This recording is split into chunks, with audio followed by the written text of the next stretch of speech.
ابھی جنگ جو ہے وہ امریکہ ہار رہا ہے اور مذاکرات کی کوشش بھی کر رہا ہے، فیس سیونگ چاہ رہا ہے ساری سچویشن سے، لیکن پوائنٹ ہے اس کہ کیا ایران ایسی کوئی فیس سیونگ دینے کے لیے تیار ہے؟ کیونکہ ایران کی سائڈ سے جو ہم سٹیٹمنٹس دیکھ رہے ہیں، جو ان کی پوزیشن دیکھ رہے ہیں، جس کی طرف آپ بھی اشارہ کر رہے ہیں، ایران تو مذاکرات کی بات بھی نہیں کرتا، وہ یہ بات بھی نہیں کر رہا کہ وہ مذاکرات کر رہے ہیں، تو ایران کی پوزیشن تو بالکل چینج نہیں ہو رہی، فیس سیونگ تو نہیں دے رہے۔ Syria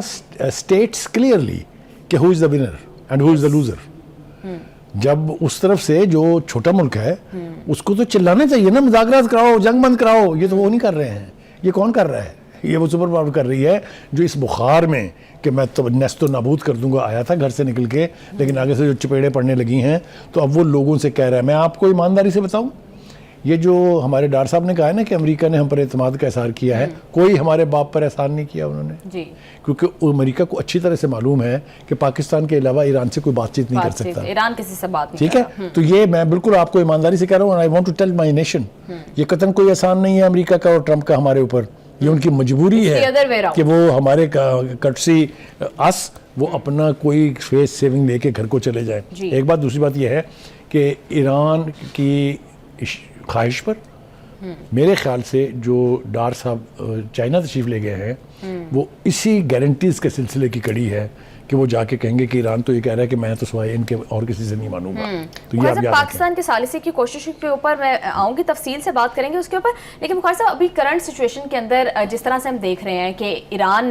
بالکل بھی بج نہیں کر رہا، تو ڈونلڈ ٹرمپ کے پاس اس ایسی سچویشن میں جیسا آپ نے بتایا تو ایک راستہ تو یہ ہے کہ وہ فیس سیونگ لیں اور اس سے نکل جائیں، دوسرا راستہ جس کے اوپر بہت سارے ایکسپرٹس جو ہیں وہ اوپینین رکھتے ہیں کہ ڈونلڈ ٹرمپ جیسی انپریڈکٹیبل پرسنالٹی اینڈ پلس ان کا یہ لاسٹ ٹرم ہے تو ہی wants to win this war in either case, تو اگر وہ اس میں مزید ایسکیلیٹ کرتے ہیں اس کو یا اپنا کوئی گراؤنڈ آپریشن لانچ کرتے ہیں یا اور ایران کو تباہ کرنے کی کوشش کرتے ہیں، تو ایسے سچویشن میں نے سارا آپ نے بالکل صحیح سوال پوچھا ہے۔ اگر آپ کو یاد ہو میں نے ابھی تھوڑی دیر پہلے ایک تذکرہ کیا تھا کہ باہر کے پریشر کو تو چھوڑ دیں، بیٹل فیلڈ کو بھی چھوڑ دیں، جو پریشر وہاں پہ ہے، وہ جو امبیرسمنٹ ہو رہی ہے اس کو چھوڑ دیں۔ گھر میں دیکھا آپ نے کیا حال ہے، آپ نے دیکھا دنیا کے باقی شہروں میں کیا حال ہے، آپ نے یورپ کے ممالک میں دیکھا ہے نو وار اور نو کنگز کے حوالے سے، تو وہ پریشر بھی ہے۔ ایک تو اپنے امیج کو برباد کرنے کا پریشر، برباد کروا لینے کا پریشر، دوسرا ڈومیسٹک پریشر، تیسرا انتظامیہ کے اندر جو امریکن انتظامیہ ہے اس کے اندر جو وائسز آف ڈسینٹ ہیں، چاہے وہ کانگریس ہے، چاہے وہ سینٹ ہے، چاہے وہ پینٹاگون ہے، چاہے وہ اپنے CIA ہے،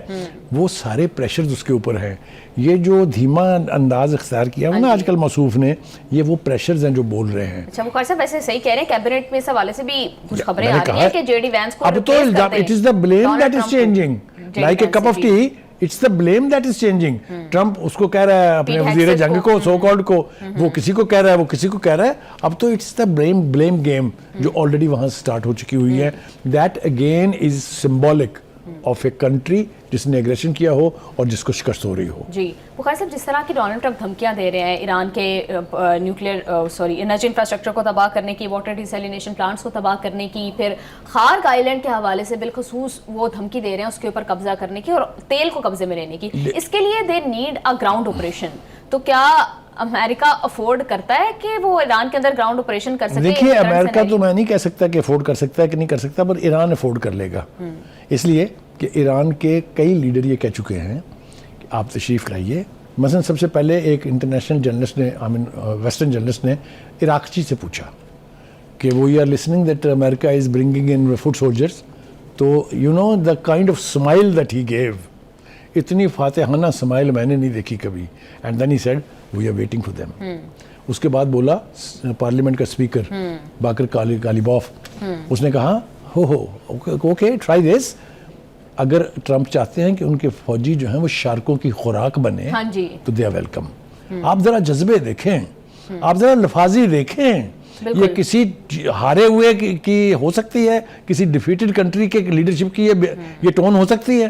اس سے بھی ٹرمپ بہت پریشان ہے۔ جی بالکل بخاری صاحب، ترجمان آپ بات کر رہے تھے خاتم الانبیاء نے جس طرح سے ایران کا رسپانس ہے۔ جی بخاری صاحب، ابھی ہم نے جس طرح سے دیکھا ایران کا ریزالو بھی ہمارے سامنے، اور پھر جس طرح سے ایران دعویٰ کر رہا ہے کہ اس کا قریبی سارے سمندروں کے اوپر مکمل طور پر کنٹرول ہے، اور پھر ایران کی جیوگرافی کو بھی اگر ہم مد نظر رکھیں اور امریکہ کے پاسٹ ایکسپیرینسز کو بھی مد نظر رکھیں، تو آپ کو لگتا ہے کہ امریکہ کبھی بھی اپنے فوجی بھیجنے کی غلطی کرے گا؟ پہلی بات تو یہ کہ آپ نے لبو لہجہ دیکھا ہم کے ترجمان کا، ایک بات۔ دوسری بات یہ کہ سمندروں کے اوپر کنٹرول کی جو ایران نے بات کی ہے بالکل ٹھیک ہے، اس لیے کہ 20 جہاز گزرنے کی اجازت دینے کے اوپر جس طرح ٹرمپ خوش ہیں, جس طرح وہ ناچ رہے ہیں, اس سے یہ یقین ہو جاتا ہے آدمی کو کہ آبنائے ہرمز پر مکمل کنٹرول ہے ایران کا. ایران تو اب سوچ رہا ہے کہ پارلیمنٹ کے ذریعے ایسی قانون سازی کی جائے کہ جو بھی جہاز وہاں سے گزرے وہ ڈیوٹی دے کے گزرے, وہ اس کو یعنی مسلمانی اسلامی زبان میں اس کو کہتے ہیں خراج دے کے جائے. ویسے تو وہ ٹیکس بھی کہہ سکتے ہیں آپ اس کو, کچھ جو بھی مرضی کہہ سکتے ہیں. ہاں جی, مارکو روبیو کو کافی تکلیف تھی اس بات سے, وہ کہہ رہے تھے کہ ہمارا تو بہت کم جو ہے ایکسپورٹ ہوتی ہے یہاں سے. دیکھیے اس حوالے سے ایک بات جو ہے وہ آؤٹ آف کانٹیکسٹ نہیں ہوگی لیکن بیان کرنی چاہیے, اس لیے میں کر رہا ہوں کہ ان سب کے مقابلے میں یہ جو ٹرمپ اینڈ کمپنی ہے نا, جس میں وہ ہیگزت ہے, جس میں وہ روبیو ہے, ان کے مقابلے میں جے ڈی وانس کا stance is entirely different from the beginning of the war. آپ کو یاد ہے اس کا یہ بیان بھی سامنے آیا تھا کہ میں نے منع کیا تھا ٹرمپ سے کہ وہاں اٹیک نہ کریں. اور یہ بھی یاد رکھیں اگر ٹرمپ کی ایسی تیسی ہوتی ہے تو پھر ہو از دا پریزیڈنٹ. بالکل بخاری صاحب, ابھی اسی حوالے سے ہم بات کر رہے تھے, اور ایران بھی صرف جے ڈی وینس سے بات کرنے کے حوالے سے Absolutely, there is a soft corner for him. Yes. بالکل بخاری صاحب, اور اس ساری سچویشن کے اندر اب امریکہ یہ دھمکی بھی دیتا ہے بخاری صاحب کہ اگر مختلف میڈیا آؤٹ لیٹس کے ذریعے یہ جو ہے وہ ایران تک میسج بھیجا جاتا ہے کہ اگر آپ نے مذاکرات میں یورینیم حوالے نہ کیا امریکہ کے تو امریکی صدر ڈونلڈ ٹرمپ طاقت کا استعمال کریں گے. پوائنٹ اس کہ اگر ایران نے یورینیم حوالے کرنا ہی ہوتا تو وہ اتنے دیر سے یہ جنگ لڑتے ہی کیوں؟ آنے نہیں, وہ یہ کہنا چاہ رہے ہیں غالباً کہ اگر انہوں نے مجھے یہ یورینیم نہ دی تو میں کپڑے اتار کے ننگا ناچنا شروع کر دوں گا. مطلب اس کی دھمکیوں کے اندر, دھمکیوں کا جو جواب ایران نے دیا ہے, اس کی دھمکیوں کا جو اثر ایران پر ہو رہا ہے, اس کے بعد یہ بالکل روٹین کی گفتگو لگتی ہے کہ اس نے کچھ نہ کچھ بکنا ہے لہذا وہ بکے جا رہا ہے. اس میں کوئی سچائی نہیں ہے. میں آپ کو پھر کہوں کہ ایک بیچ میں ہم نے بات یہ سنی تھی کہ ایران شاید یورینیم جو ہے وہ روس کے حوالے کر دے. آپ کو بھی یاد ہوگا, میں نے آپ نے بات بھی کی تھی اس پہ, مگر ایرانین لیڈرشپ اس پر بھی راضی نہیں ہوئی. بالکل بخاری صاحب, آپ صحیح کہتے ہیں, اور آپ کا شروع سے پوائنٹ یہ تھا, ابھی اس کے اوپر ڈسکشن سٹارٹ ہوئی تھی, اینڈ یو سیڈ کہ وہ ایران نے اتنی دیر سے اس کے اوپر اتنے سالوں محنت کی ہے, وہ کیوں ایسا کریں گے. بالکل بخاری صاحب, آپ ٹھیک کہہ رہے ہیں. اور بخاری صاحب اس کے علاوہ ایران کی ترجمان جو ہیں وہ یہ بات کر رہی ہیں کہ نقصانات کا جو ازالہ ہے وہ کیے بغیر تو کسی صورت کوئی معاہدہ ہونے نہیں والا. دیکھیے پہلی بات تو یہ ہے کہ اس میں بڑی جان ہے اس مطالبے میں. آپ نے ایگریشن کیا ہے, آپ نے بغیر کسی جسٹیفیکیشن کے کیا ہے, آپ نے بغیر کسی انٹرنیشنل فورم سے اس کی اجازت لے کے کیا ہے, آپ نے اپنے ملک کے اندر جو قوانین ہے کہ آپ کو سینٹ سے اجازت لینی ہوتی ہے وہاں سے نہیں لیا, آپ نے کانگریس سے اجازت لینی ہوتی ہے وہاں سے نہیں لیا. ایک اللیگل اگریشن اگر آپ نے کیا ہے تو آپ کے ابا جان بھی اس کی قیمت ادا کریں گے. تو یہ مطالبہ ایران کا جو ہے اس کے اوپر وہ بہت سیریس ہے کہ دو باتوں سے کم تو وہ کسی پر راضی نہیں ہوں گے. ایک تو یہ کہ امریکہ یہاں سے اپنا ساز و سامان اٹھائے اور اس خطے سے نکل اڈوں وڈوں سے نکل جائے, اور دوسرا یہ کہ وہ ہرجانہ بھی دے, اور تیسری جو سب سے زیادہ سخت وہ ہے کہ ہم انٹرنیشنل گارنٹیز چاہتے ہیں کہ نہ صرف یہ کہ یہ جنگ مکمل ختم ہوگی, آئندہ امریکہ اور اسرائیل will never dare attack Iran.